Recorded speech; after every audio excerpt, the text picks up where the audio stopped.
दोस्तों साथियों नमस्कार। मेरे साथ में है साइबर सेल की इंचार्ज श्रीमती कुसुमलता जी। मैडम, आपसे सवाल है हमारा। मैं आपको अक्सर देख रहा हूँ कि इस तरीके की आप मुहिम चला रही हैं। क्या ये प्रदेश सरकार का या केंद्र सरकार का एजेंडा है जो आपको जन जागृति करनी है? क्या कारण है इसका? साइबर क्राइम इस समय बहुत ज़्यादा प्रचलन में है और ये MHA से बनाई गई योजना है जिसके तहत हमारा उद्देश्य है कि प्रत्येक व्यक्ति साइबर क्राइम के प्रति अवेयर हो ताकि उनके साथ कोई दुर्घटना ना घटे। विक्टिम जब पुलिस स्टेशन आता है तो उस समय वो सब नुकसान उठा कर आता है। हम चाहते हैं कि उसे पुलिस स्टेशन आने की आवश्यकता ना पड़े। वो इतना जागृत हो कि किसी की बातों में ना आए, किसी के कहने पर कोई गलत कदम ना उठा ले। माननीय प्रधानमंत्री जी द्वारा 7वां आज़ादी का अमृत महोत्सव मनाया जा रहा है, जिसमें स्पेशल साइबर क्राइम अवेयरनेस का प्रोग्राम आयोजित किया गया है और उसी के तहत हम जगह जगह अपना कैंप करके लोगों को साइबर क्राइम से अवेयर कर रहे हैं ताकि वो अपना जो साइबर क्राइम से बचें और दूसरों को भी बचाएं। मैडम, दूसरा सवाल ये है कि जो भी पीड़ित लोग हैं उनमें मात्रा महिलाओं की ज़्यादा है बेईमानी के पीड़ितों में या पुरुषों की? पीड़ित दोनों ही हैं, महिलाएं भी हैं, पुरुष भी हैं, लेकिन पुरुष ज़्यादा पीड़ित हैं। क्योंकि हमारे समाज में, हमारे देश में जो एक घर का जो आर्थिक रूप से मुखिया होता है पुरुष होता है, महिलाएं कम होती हैं। जो महिलाएं अपने अकाउंट में पैसा रखती हैं या जिनके पास पैसा है वो भी विक्टिम है, लेकिन कुल मिला के पुरुष ज़्यादा विक्टिम है। एक और महत्वपूर्ण सवाल, डिजिटल इंडिया चल रहा है और डिजिटल मार्केटिंग। आपने जो जवाब दिया था वो पूरे तरीके से मेरे सवाल का जवाब नहीं था। मेरा सवाल था कि डिजिटल मार्केटिंग में जो विज्ञापन आते हैं, फिल्में चलती हैं, कोई भी ऐड आता है तो ऐड चलते हैं बीच में, उसमें हम अगर 100 रुपये लगाएंगे तो हमको एक महीने बाद 115 रुपये मिलेंगे। एक बयार आ चुकी है, बड़े बड़े टीवी पर ऐड और समाचार पत्रों में भी ऐड आ रहे हैं। ऐसी कंडीशन में हम जैसे लोग जो बेरोजगार होते जा रहे हैं, देश के लोग जो पूरे तरीके से डिजिटल मार्केटिंग पर देश उतर रहा है, ऐसे लोगों पैसा लगा रहे हैं मार्केट में, तो उन लोगों को किस तरीके की सावधानी बरतनी चाहिए या इस तरीके की शिकायतें आ रही हैं या बेहतर बिजनेस है?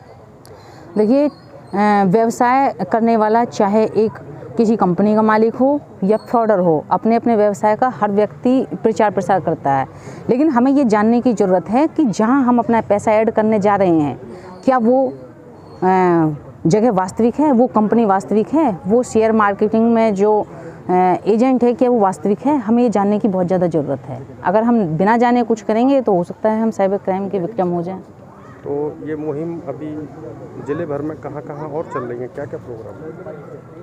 अभी कल जनता इंटर कॉलेज क्षेत्र पर MHA की तरफ से जो आयोजित कार्यक्रम है, साइबर क्राइम पुलिस स्टेशन बड़े स्तर पर एक साइबर क्राइम अवेयरनेस प्रोग्राम का आयोजित कर रहा है और ये लगातार हमारी तरफ से प्रतिदिन किसी न किसी क्षेत्र में जाकर लोगों को अवेयर करने का कार्य है। हम कहीं ना कहीं कैंप लगाकर प्रतिदिन अवेयर कर रहे हैं। कॉलोनी, गली, मोहल्ले, स्कूल सभी हमारे टारगेट हैं। हम चाहते हैं कि हमारे देश की जनता इतनी अवेयर हो जाए कि कहीं किसी भी तरह के झांसे में आकर साइबर क्राइम का शिकार न बन जाए। बहुत बहुत धन्यवाद मैम। साथियों, हमारे साथ थी कुसुमलता जी, जिन्होंने स्पष्ट किया कि डिजिटल मार्केटिंग में बहुत सारी बेईमानी और फ्रॉड के चांस हैं। जो भी करें सोच समझ के करें और पूरे तरीके से बारीकी से उसकी तह तक जाकर ही कोई फैसला लें। बहुत बहुत धन्यवाद। कि हमें 1 लाख रुपए 2 लाख रुपए दो, आप नहीं देंगे तो हम आपको इसी तरह बदनाम करेंगे। तो समझने की बात यह है कि आप सभी अपना डाटा बचा के रखेंगे तो आप सुरक्षित रहेंगे। अब ऐसा नहीं है कि आपने मोहल्ले के पढ़े लिखे लड़के को दे दिया अपना आधार कार्ड कि ले भैया मेरी एक पेंशन की वो बनवा देना पासपोर्ट, या मेरा श्रमिक कार्ड बनवा देना, या मेरा आधार कार्ड बनवा देना। फ्रॉड करने वाले भी पढ़े लिखे हैं और फ्रॉड में ज्यादातर जो विक्टिम है वो भी पढ़े लिखे हैं। भाई अनपढ़ व्यक्ति और जो मोबाइल डिवाइस नहीं चला रहा वो नहीं लुटेगा, जो पढ़े लिखे लोग हैं जो इसको चला रहे हैं वही रुकेंगे, उन्हीं के साथ फ्रॉड हो सकता है क्योंकि वही चला रहे हैं। और हम इस मोबाइल का इस्तेमाल करते हैं लेकिन इसकी 70% हमें जानकारी नहीं है कि है क्या। 5% इस्तेमाल हम उसी व्यक्ति को जाके पकड़ेंगे जिसके खाते में पैसा गया है। अब वो फ्रॉडर भी हो सकता है और वो इनोसेंट भी हो सकता है। फ्रॉडर तो कम ही होते हैं, इनोसेंट ही लोग ज़्यादा होते हैं। उसमें भी 2 तरीके से होते हैं कि एक तो ऐसे होते हैं कि बेरोजगार हैं, उनका टारगेट होते हैं ऐसे लोग जो बेरोजगार हैं, जिनके पास काम नहीं है।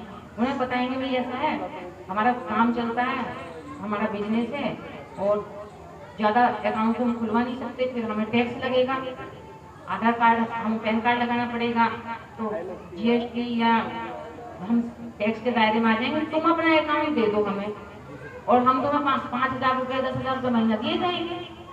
उनसे धनराशि तय कर लेते हैं। वो लालच में आकर, वो जानते नहीं है कि इसका दुरुपयोग भी होगा, लालच में आकर अपना अकाउंट उनको दे देते हैं और वो उस अकाउंट का इस्तेमाल करते हैं। लेकिन पुलिस उसी को जाकर पकड़ेगी जिसका अकाउंट होता है। एक अकाउंट ऐसे भी इस्तेमाल करते हैं वो कि आपकी आईडी उनके पास पहले से चली गई, उससे ऑनलाइन खाते खुल जाते हैं। वहां किसी को फिजिकली जाने की भी जरूरत नहीं है, सब काम ऑनलाइन हो जाता है। ऐसे में हानि हमेशा इस तरह शेयर ना करें कि कोई उसका दुरुपयोग कर ले। एक इस तरह का साइबर फ्रॉड है कि जो महिलाएं या पुरुष शादी.com पर अपनी शादी के लिए रजिस्ट्रेशन कर देते हैं कि हमें लड़की चाहिए या लड़का चाहिए। तो जो विक्टिम है वो होते हैं शादी.com पर जिनका हाई प्रोफाइल होता है, जिनकी कमाई उसमें बहुत ज़्यादा दिखाते हैं। वो दिखाते हैं कि हम फलां कंपनी में सर्विस कर रहे हैं, हमारा सालाना आय इतना है। वो उनको टारगेट करते हैं, वो ये देखते हैं कि इसको हम ज़्यादा पैसा ले सकते हैं किससे, फिर उनसे संपर्क करते हैं। वो लोग कभी भी इंडियन नंबर से बात नहीं करते, वो हमेशा वर्चुअल नंबर से या कंप्यूटर, जिसे हम कंप्यूटर नंबर कहते हैं ना, 5 डिजिट का कोई नंबर आता है, कोई 7 का आता है, या फिर कोई अदर कंट्री का ज़्यादा नंबर आता है तो वो +4 इस तरह करके नंबर आता है। वो अदर कंट्री के नंबर होते हैं जो कंपनी प्रोवाइड करा देती है फ्रॉडर को। वो इंडिया में बैठे होते हैं, इंडिया के ही होते हैं, लेकिन वो वर्चुअल नंबर इस्तेमाल करके बात करते हैं और विक्टिम ये नहीं समझ पाता कि मैं किससे बात कर रहा हूँ। दूसरी कॉल आएगी, हम इनकम टैक्स से बोल रहे हैं, आपके जो पार्सल है उसमें जो आपके लिए गिफ्ट है या जो भी चीज़ है उसकी कीमत लगभग 45 लाख रुपए है और आपको टैक्स लगे, आपको 1.5 लाख रुपए देने पड़ेंगे। तो मन में लालच आ गया, 45 लाख रुपए मिल रहे हैं भाई, तो 1.5 लाख रुपए दे दे, कौन सी बड़ी बात है। इन्हीं में से सही पेमेंट कर दिया।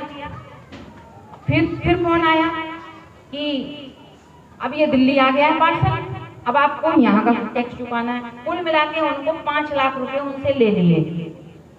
वो जब तक समझ पाती, उनके साथ पूरा फ्रॉड हो चुका था। और वो इतने अच्छे से ट्रीट करते हैं कि घर की बात तो कोई माने ना। अगर आप घर में कहने लगो कि ये किसी को बताना मत, तो वो कान में दूसरे के में, अपनी सहेली के, अपने परिवारजन, किसी के कान में जरूर बात कह देंगे।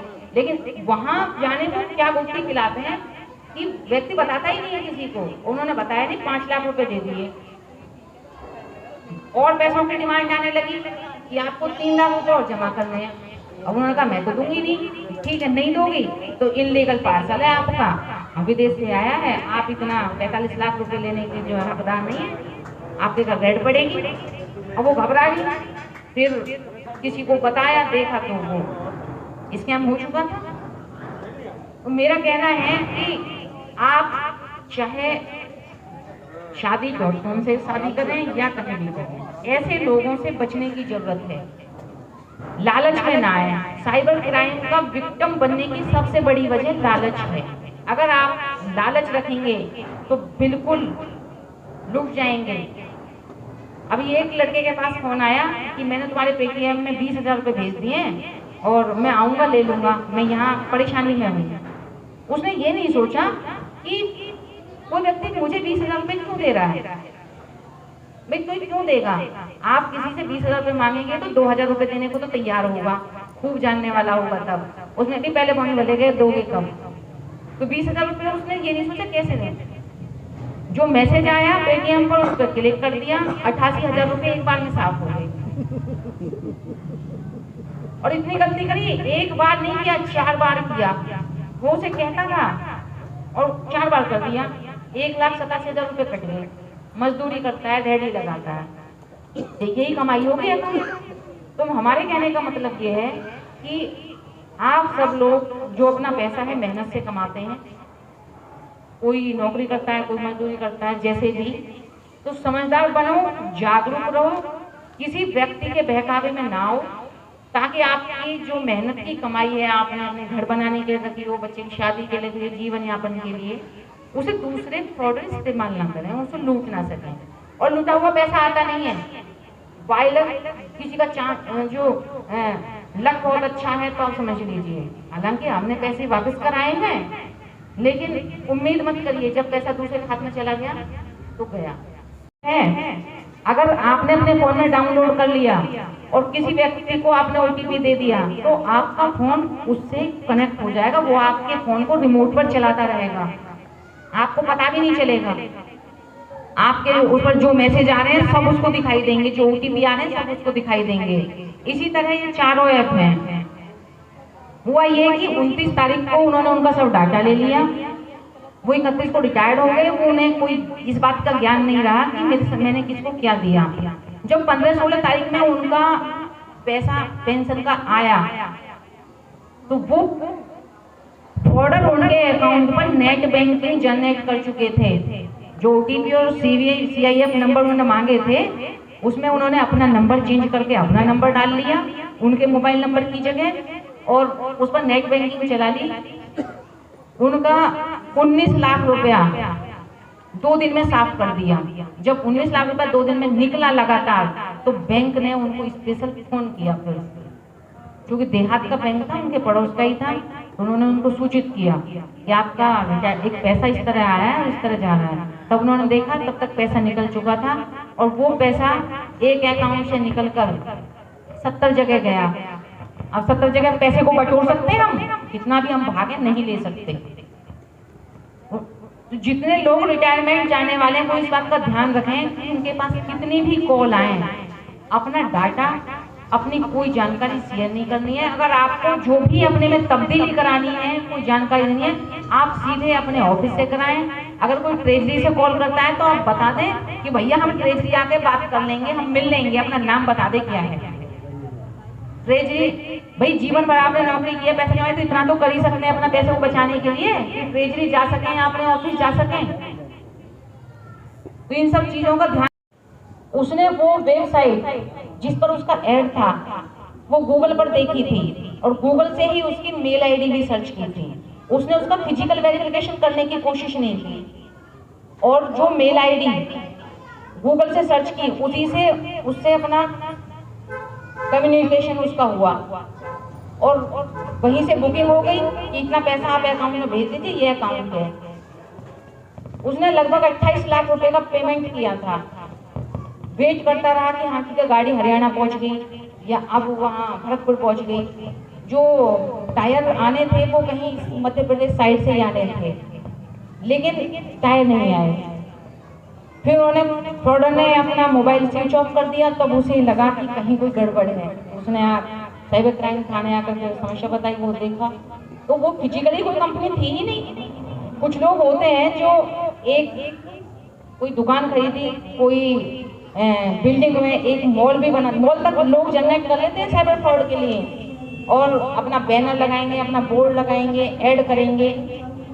लोग सोचते हैं कि हाँ ये यहाँ चीज, ये बिल्डिंग यहाँ बनी हुई है तो ये वास्तविक है, और उसका बिना फिजिकल वेरिफिकेशन किए, उसके बारे में जाने हुए उसके चक्कर में फंस जाते हैं और फ्रॉड का शिकार हो जाते हैं। इसलिए जब हम कहीं व्यवसाय में या किसी भी डिजिटल मार्केट में पैसा शेयर करें तो उसकी वास्तविकता को जानें। जैसे आप बिटकॉइन है, बिटकॉइन तो पूरा डिजिटल है, लेकिन वहाँ भी लोग, आप साइबर फ्रॉड के विक्टिम होते हैं, वहाँ भी उनका पैसा चला जाता है, क्योंकि वहाँ किसी का फिजिकल वेरिफिकेशन नहीं होता। जो हमारे घर में बच्चे हैं, जो टीनेजर हैं, मैं आपको बताना चाहती हूँ कि पहले गलत काम करने के लिए या बच्चों को घर से जाने के लिए किसी के साथ की या कहीं निकलने की जरूरत होती थी। अब जरूरत नहीं है, अब व्यक्ति अपने कमरे में बैठा हुआ, अपने बिस्तर पर बैठा हुआ है। अपने बच्चों को समझाएं कि सोशल मीडिया प्लेटफॉर्म पर बिल्कुल अपडेट ना रहें, उससे कुछ नहीं मिलता, ना हमें पढ़ाई की चीजें मिलती हैं, ना हम ज्ञान मिलता है। ज्ञान लेने के लिए कुछ ऐप हैं जो सर्टिफाइड हैं, उनसे आप जानकारी लीजिए, उनसे सीखिए। जो ये बच्चे सोशल मीडिया पर अपडेट रहते हैं, ये अपना तमाम डाटा शेयर कर देते हैं, और ऐसी बहुत सारी एप्लीकेशंस आती हैं। बहुत विक्टिम गर्ल्स हैं, कोई 14 साल की है, कोई 10 साल की भी है, उनमें कोई 20 साल की भी है, कि उनका डाटा हैकर ले लेते हैं, या तो उनसे फ्रेंड बन के छुट जाते हैं, वो उनका भरोसा करते हैं।